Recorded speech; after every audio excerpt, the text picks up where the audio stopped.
विद्यार्थियों, I am doctor Ravishankar Vyas, MLB government college Nokha. आज BCom part 3 के लिए चैप्टर है भुगतान संतुलन। भुगतान संतुलन का चैप्टर बीकॉम पार्ट 3 के लिए 20% कोर्स से भी ज़्यादा होता है, इसलिए इसका अध्ययन की दृष्टि से काफ़ी महत्व है। विद्यार्थियों, ये समझने की कोशिश कीजिए और पक्का ध्यान रखिए। पहला शब्द होता है व्यापार संतुलन। व्यापार संतुलन में केवल वस्तुएं ही शामिल होती है कि वस्तुओं के निर्यात में से वस्तुओं का आयात घटा देते हैं तो वो व्यापार संतुलन कहलाता है। और व्यापार संतुलन के बाद हम आते हैं भुगतान संतुलन के बारे में। तो भुगतान संतुलन के अंतर्गत समस्त प्रकार के अंतर्राष्ट्रीय निर्यात आयात शामिल होते हैं, केवल वस्तुएं शामिल नहीं होती है। इसमें सेवाएं, अन्य प्रकार के लेन देन, दान, दंड, हर्जाना, मुआवजा आदि सभी को शामिल करते हैं। इसलिए भुगतान संतुलन की अवधारणा काफ़ी व्यापक है। इसलिए भुगतान संतुलन का अध्ययन ज़रूरी है, क्योंकि हमें ये स्पष्ट करना पड़ेगा कि हमें शेष विश्व को कितना भुगतान करना है या शेष विश्व से कितना भुगतान लेना है। इसलिए भुगतान संतुलन से शुद्ध लेनदारी या देनदारी ज्ञात होती है। प्रिय विद्यार्थियों, आप इस प्रकार समझिए, यदि आप किसी कंपनी में आने वाले और उससे जाने वाले नगद को देखना चाहते हैं तो आपको उस कंपनी के अकाउंट बुक को देखना होगा। इसी प्रकार हम चाहते हैं कि देश में आने वाली और देश से बाहर जाने वाली नगद की मात्रा के प्रवाह को जानकारी के रूप में प्राप्त करना होगा, जिसके द्वारा हम देश के भुगतान संतुलन की स्थिति को ज्ञात कर सकते हैं। एक बार और अच्छी तरह से समझने की कोशिश कीजिए कि व्यापार संतुलन में केवल वस्तुएं और सेवाएं शामिल होती हैं, जबकि भुगतान संतुलन में सभी प्रकार की वस्तुएं और सेवाएं शामिल होगी। साथ ही सभी प्रकार की लेन देन है इसके अंतर्गत शामिल होंगे। विदेशी सहायता है, दान, दंड, मुआवजा है, इन सब को शामिल करेंगे। व्यापार संतुलन पक्ष या विपक्ष में होता है तो कोई फर्क नहीं पड़ता है, लेकिन भुगतान संतुलन अगर पक्ष या विपक्ष में होता है तो इसका काफ़ी प्रभाव पड़ता है। तो इसलिए भुगतान संतुलन है वो विशेष महत्व रखता है। हमें भुगतान संतुलन का लेखापत्र देखना होता है। बैलेंस ऑफ पेमेंट अर्थात BOP के 2 भाग या अंश होते हैं। पहला चालू खाता और दूसरा पूंजी खाता। IMF के मतानुसार भुगतान संतुलन के 3 अंश होते हैं: चालू खाता, पूंजी खाता और वित्तीय खाता। इस टॉपिक के तकनीकी पहलू में पढ़े बिना चलिए इसे सरल रूप से समझने की कोशिश करते हैं, जिसके अंतर्गत पहला है करंट अकाउंट। करंट अकाउंट का मतलब बैंक वाला करंट अकाउंट नहीं है, बल्कि करंट अकाउंट का मतलब है कि हमने कितने आयात और निर्यात किए हैं उसका विवरण होता है। इंपोर्ट और एक्सपोर्ट का एनालिसिस करते हैं। इंपोर्ट ज़्यादा है, एक्सपोर्ट कम है तो व्यापार घाटा होगा। एक्सपोर्ट ज़्यादा है और इंपोर्ट कम है तो व्यापार लाभ में रहेगा। और एक्सपोर्ट और इंपोर्ट बराबर होते हैं तो संतुलन होगा। तो व्यापार संतुलन पहला इसका एक भाग हो गया, जिसमें केवल वस्तुएं और सेवाएं शामिल करते हैं। करंट अकाउंट का दूसरा पॉइंट है विदेशों से आने वाली आय का विवरण। इसके अंतर्गत भारतीय निवेशकर्ताओं को दिया गया इंटरेस्ट की राशि, प्रत्यक्ष विदेशी निवेश, FDI से प्राप्त ब्याज आदि शामिल होते हैं। तीसरा पॉइंट है हस्तांतरण। उपहार NIR द्वारा परिवारजनों को भेजे गए पैसे, ये हमेशा पॉजिटिव अधिक रहता है, क्योंकि विदेशों में भारतीयों की भारी संख्या है। अब हम देखते हैं capital account oblique financial account. एक भारत में दूसरे देश के प्रत्यक्ष निवेश से राशि FDI, FII, ADR विदेशों द्वारा भारत में ज़मीन खरीदना आदि संपत्तियां हैं। कैपिटल अकाउंट का दूसरा पॉइंट है बाहर से पैसा उधार लेना, बाहरी सहायता इत्यादि। इसके अंतर्गत प्रमुख बिंदु इस प्रकार है, यदि कोई अमेरिकन भारत में इन्वेस्ट करता है, FDI, FFI, ADR आदि, तो इसे हम लोग प्लस में डालेंगे यानी क्रेडिट में डालेंगे।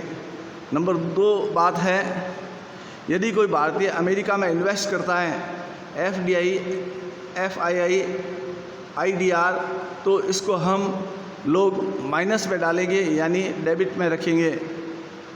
बैलेंस ऑफ पेमेंट के माध्यम से हम लोग पूंजी के प्रवाह पर नज़र रखते हैं। भारत के लिए करंट अकाउंट हमेशा घाटे में रहता आया है और कैपिटल अकाउंट हमेशा सरप्लस में रहता रहा है, पॉजिटिव फिगर में रहा है। आदर्श रूप में BOP करंट अकाउंट और कैपिटल अकाउंट दोनों बराबर होना चाहिए। यदि करंट अकाउंट घाटे में है और कैपिटल अकाउंट उतने ही सरप्लस में रहता है, तो हमें चाहिए कि जिससे दोनों में बैलेंस बना रहे, BOP = 0, पर ऐसा क्यों?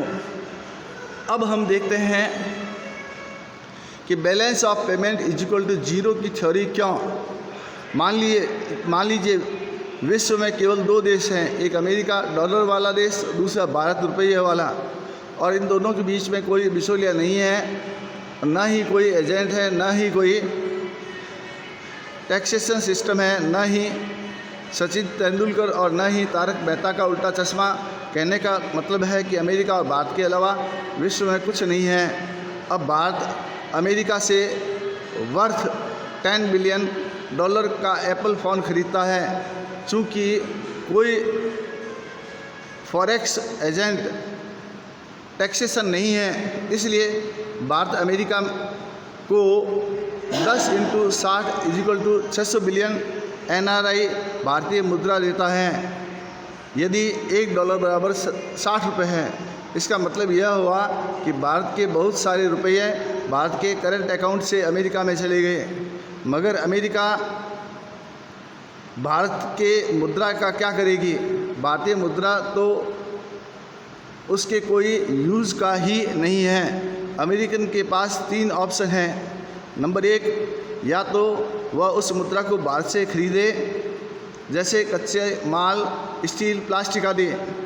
दूसरा ये हो सकता है कि भारत से कुछ समझौते कर भारत में फैक्ट्री स्टैप कर ले या MC डोनेट और कुछ सेंटर खोले।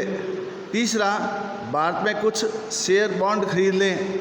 इस तरह हम देखते हैं कि इन तीनों परिस्थितियों में भारत का पैसा वापस भारत में आ ही जाएगा।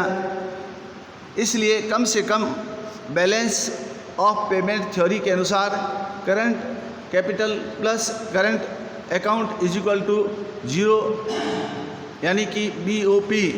पर वस्तुतः RBI के पास कभी भी सभी वित्तीय लेन देन और मुद्रा विनिमय दरों जो प्राय उतरती चढ़ती रहती है, जैसे $1 बराबर 60 रुपये, कभी $1 बराबर 66 रुपये, इस कारण से कंप्लीट डिटेल नहीं रहता। इसलिए सांख्यिकीय विसंगतियां और त्रुटियां और चूक की पूरी संभावना रहती है। इसलिए बैलेंस ऑफ पेमेंट को इस रूप में बताया जा सकता है: चालू खाता प्लस पूंजी खाता प्लस शुद्ध त्रुटियां या चूक = 0। ये बैलेंस ऑफ पेमेंट हुआ। सरप्लस और डेफिसिट, इन शब्दों का भी महत्व है। क्या इसका अर्थ यह लगाया जा सकता है कि देश के पास कभी भी सरप्लस या डेफिसिट BOP स्थायी रूप से नहीं रहेगा? बैलेंस ऑफ पेमेंट भुगतान संतुलन में सरप्लस या डेफिसिट अस्थायी या टेम्परेरी है, क्योंकि बैलेंस ऑफ पेमेंट का कैलकुलेशन त्रैमासिक या वार्षिक आधार पर होता है। बहुत अधिक चैन की USA, जिसने भारत के एप्पल फ़ोन को बेचकर 600 बिलियन NRI कमाए थे, वह 2 साल 3 साल आदि तक भारत को में कोई इन्वेस्टमेंट न करे, तो हो सकता है कि भविष्य में भारत सरकार को भारत सरकार ही कोई यूएसए पर व्यापारिक प्रतिबंध लगा दे जिससे यूएसए भारत में इन्वेस्टमेंट ही ना कर सके, पर लॉन्ग रन में ऐसी स्थिति आ जाएगी जिससे सारा सिस्टम फिर से बैलेंस में आ जाएगा और अमेरिका कोई दूसरे देश को एनआरआई दे दे और बोले कि आप इंडिया में इन्वेस्टमेंट करो और बदले में 50% प्रॉफिट मुझे देना, अंततः भारत का पैसा भारत में ही आ जाएगा, आज नहीं तो कल आएगा। या अमेरिका को ऐसा एनआरआई इन्वेस्टर मिल जाएगा जो अमेरिका में रहता हो और वह 60 बिलियन एनआरआई लेने के लिए तैयार हो, वह बंदा कालांतर में भारत में इन्वेस्टमेंट करे। कहने का अर्थ यह है कि घूम फिर कर एक ऐसी स्थिति आती है जिससे देश में भेजा गया पैसा वापस देश में आता है, जिससे बैलेंस ऑफ पेमेंट ऑलवेज क्या होता है, जीरो होता है। प्रिय विद्यार्थियों, दोबारा एक बार समझ लीजिए, मैं आपको ये कहना चाह रहा हूँ, व्यापार संतुलन में केवल वस्तुओं और सेवाओं का निर्यात आयात शामिल होता है। भुगतान संतुलन में वस्तुएं, सेवाएं, अन्य सभी लेन देन शामिल होते हैं। व्यापार संतुलन है प्लस माइनस में हो सकता है, लेकिन भुगतान संतुलन सदैव संतुलित रहता है। संतुलित नहीं होता है तो उसको संतुलित करना पड़ता है। संतुलित करने के लिए आजकल है वो करंट अकाउंट है, उसमें सभी प्रकार के आयात निर्यात शामिल हो जाते हैं, लेकिन पूंजी खाते के अंतर्गत हम IMF से ऋण लेकर हम विदेशों को पेमेंट करेंगे, आंतरिक ऋण लेंगे, बाह्य ऋण लेंगे, स्वर्ण का निर्यात करेंगे, या हम हमारे देश में कोई संपत्ति है तो इसका विदेशों में विक्रय करेंगे और हमें भुगतान करना पड़ेगा। तो भुगतान संतुलन खाता अंततः संतुलित होता है और संतुलित नहीं होता है तो उसको संतुलित करना पड़ता है।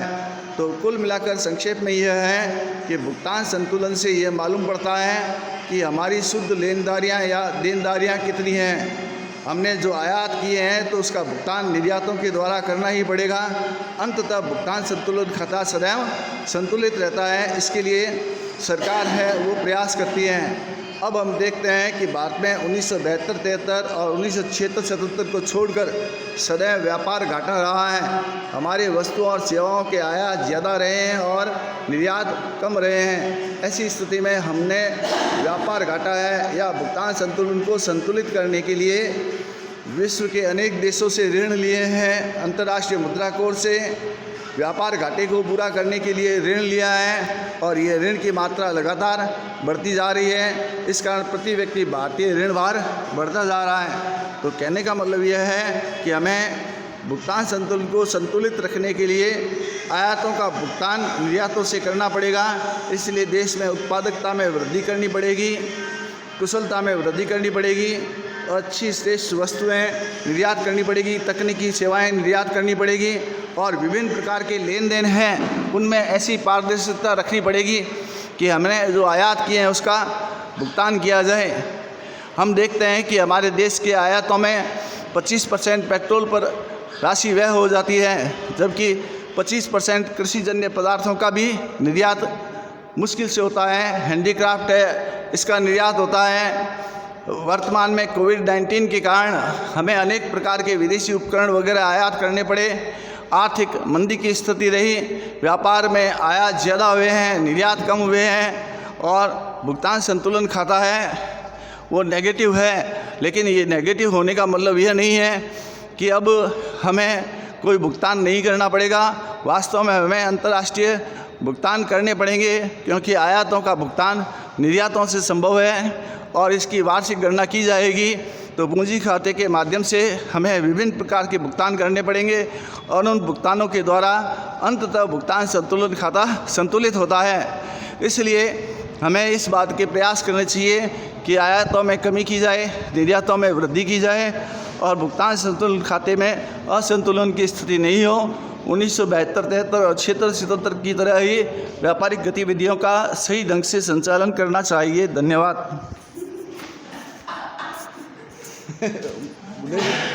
बंद करे मैडम संकुतला घोष